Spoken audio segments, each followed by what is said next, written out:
De tempos em tempos, essa discussão aparece. Ela sempre vem ligada, acompanhada de um discurso que parece nobre, de um discurso que parece que é bom para o Brasil. Sempre tem alguém dizendo ou decidindo o que é bom para o Brasil, né? Parece o pai da gente e a gente, quando vira pai, que também fala o que é bom para os nossos filhos. E eles ficam falando, mas quem falou? Pô, come você, o Giló, né? É bom, come tudo, pode comer mandioquinha. Meu Deus, eu não gosto de mandioquinha. Se jura? eu tiver... Não suporto mandioquinha. Eu adoro. 999-592-100. Aonde é que começa o problema da mandioquinha? No sabor ou no cheiro? Pra mim é no cheiro. Se eu tô indo pro bairro onde mora o Felipe Bueno, pra visitar o Felipe Bueno, entrei numa avenida a 1 quilômetro da casa do Felipe Bueno e ele tá preparando mandioquinha, já aviso que tô indo pra outro lugar. Nem nhoque de mandioquinha? Mas nem nada. Já vai, olha, eu sou capaz de visitar o Milton Neves pra não sentir o cheiro da mandioquinha. Tá bom. É impressionante. Tá bom. Agora, mandioquinha frita, cortadinha assim, sabe aquelas cortadinhas? E daí você frita. Então eu descobri que eu gosto é do óleo. Porque mandioquinha. Agora, mandioca... Ah, não, mandioca é um absurdo, né? Também. Nossa, com cervejinha e tal. Adoro. Mas não é disso que a gente vai falar. Tá bom. Porque isso é bom. E essa discussão de ser a favor da mandioquinha, contra a mandioquinha, isso também é bom. Não tem problema, né? Não é esse tipo de discussão que atrapalha o Brasil, né? O cara não gosta de mandioquinha, então vamos romper com ele, né? Golpista, não gosta de mandioquinha. Vamos cancelar, né? Cancelar. Mas eu tô falando de uma discussão absolutamente desnecessária, absolutamente nociva pelo perigo que representa, que é a ideia de que o Brasil tem que escrever uma nova Constituição. É uma bobagem que de tempos em tempos aparece, até mesmo na boca de pessoas qualificadas, inteligentes, preparadas. Eu não estou aqui colocando o Ricardo Barros, líder do governo, nessa caixinha ou em outra caixinha. Estou dizendo que ele agora resolveu vir com essa ideia de jirico. Ou vou apresentar um projeto de decreto legislativo para fazer um plebiscito sobre elaborar uma nova Constituição. Para com isso, vai cuidar de outras coisas, tem mais o que fazer, pô. Acorda mais cedo, faz flexão, faz abdominal, depois vai fazer abdominal no Brasil, vai botar o Congresso para trabalhar, bota o governo para funcionar. Ajuda o Brasil a se transformar. Quer fazer uma Constituição. Quer dizer, a gente já não tem problema, quer arrumar mais um problema.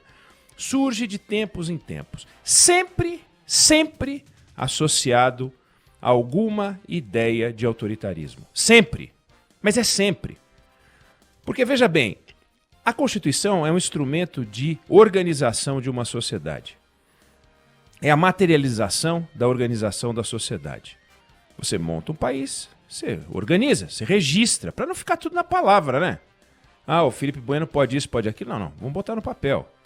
É igual montar uma empresa, tem um contrato, tem um acordo, as regras que são definidas. Como é que você organiza as regras de uma sociedade? Você faz as regras pela Constituição.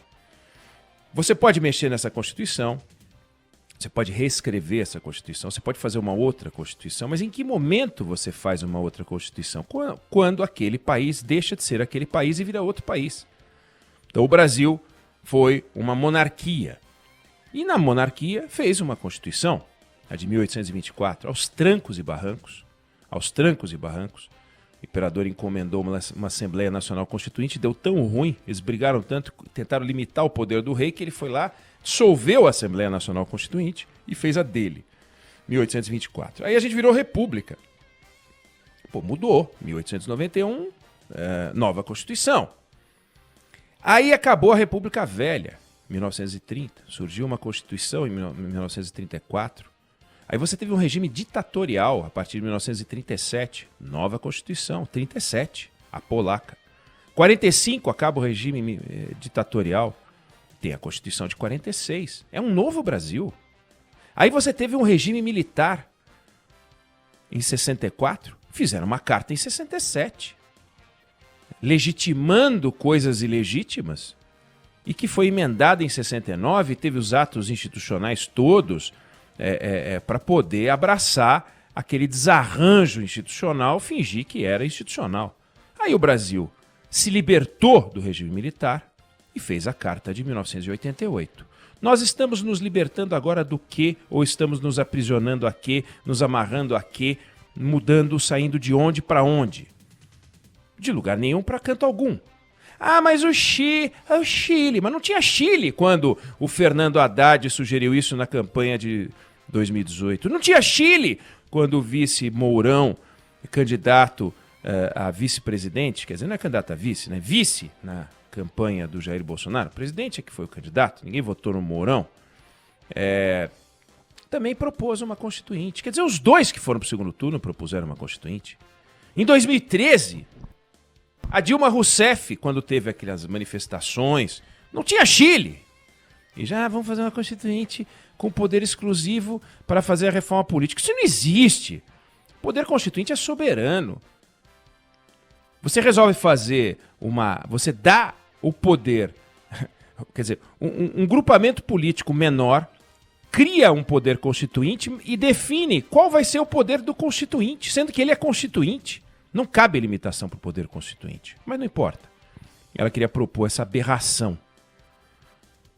Aí, agora veio o Chile, que vivia com uma carta do regime militar, que vivia com uma carta do regime ditatorial, que vivia com uma carta do Pinochet. E em vez de fazer o que o Brasil fez, acabou o regime militar, fez uma carta constitucional e depois fez as emendas. Eles fizeram as emendas e agora querem fazer a carta constitucional. Tá certo, tá errado, é o modelo que eles escolheram. Bora, problema deles. Aí vem o que já está sendo apelidado de Dilmo, o Ricardo Barros, e propõe mudar uma carta. Vejam, a Constituição brasileira, ela tem uma coisa chamada cláusula pétrea. São algumas. Então você não pode mudar a forma federativa de Estado. É a União, Estados, municípios, repartição dos impostos através desses caras pode mudar, mas a forma federativa não pode. O voto direto, secreto, universal, regular, a separação dos poderes, poder executivo, legislativo, judiciário, e a lista de direitos e garantias. Tirou as cláusulas pétreas, você pode mudar tudo. Tudo.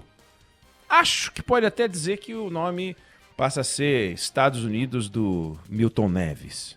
A gente pode chamar. Vamos viver na Miltolândia. A gente pode mudar até o nome do país. Então, para que você precisa de uma constituinte? Você quer cortar, você quer mudar a forma federativa do Estado? Você quer acabar com o voto direto, secreto, universal? Você quer mexer na separação dos poderes? Sim, porque se é isso, avisa. Não, eu quero inchar o poder executivo. Legal, vamos para a saída venezuelana. Boa, Ricardo Barros, tremenda ideia. Tá aí. O Chaves convocou um referendo em 1999 para convocar uma constituinte. Tivemos uma constituinte. A Suprema Corte foi emparedada. O Chaves teve 56% dos votos e ficou com 94% das cadeiras da Assembleia. Começou a atacar a imprensa, passou a comandar o processo eleitoral, passou a banir opositores. Olha que legal. Deu nesse lixo institucional que vitima os venezuelanos. Ah, mas nós não somos um país de esquerda. Tá bom, a Hungria. Vamos pegar o caso da Hungria. Fez a mesma coisa, uma aventura. Tá aí com uma carta recente, sempre envolvendo ataques à imprensa, conselho de mídia, controle da voz. É sempre assim. Então, a nossa Constituição é um problema para o Brasil? Não. Mas a nossa incompetência para mexer nos trechos da Constituição que são um problema do país é que são um problema para o país.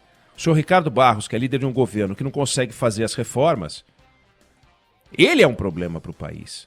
Troca o líder. Prefiro trocar o Ricardo Barros, leva ele de volta para o Paraná, do que mudar a Constituição. Prefiro trocar o Ricardo Barros, que não vai fazer a menor falta, do que trocar a Constituição brasileira. Abrir para ficar mexendo em tudo. Então todo mundo tem uma agenda, tem um acerto de contas. Uma coisa é a carta escrita para apagar uma etapa, para mudar os desajustes de uma etapa.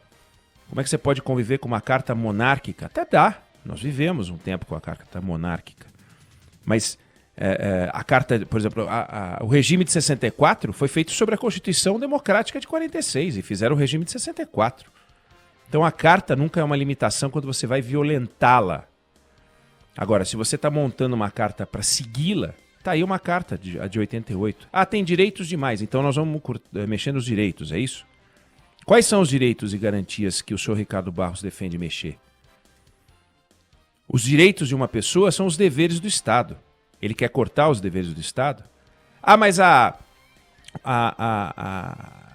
Carta brasileira, a Constituição brasileira, não cabe no Brasil de hoje.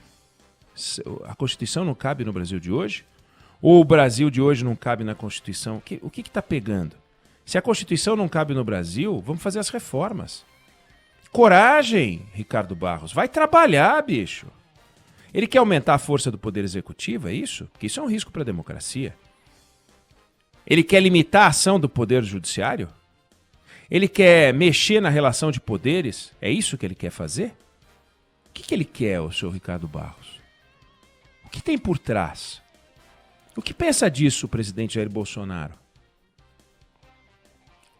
A gente tem um problema que não é constitucional. Veja, a Argentina é um país instável.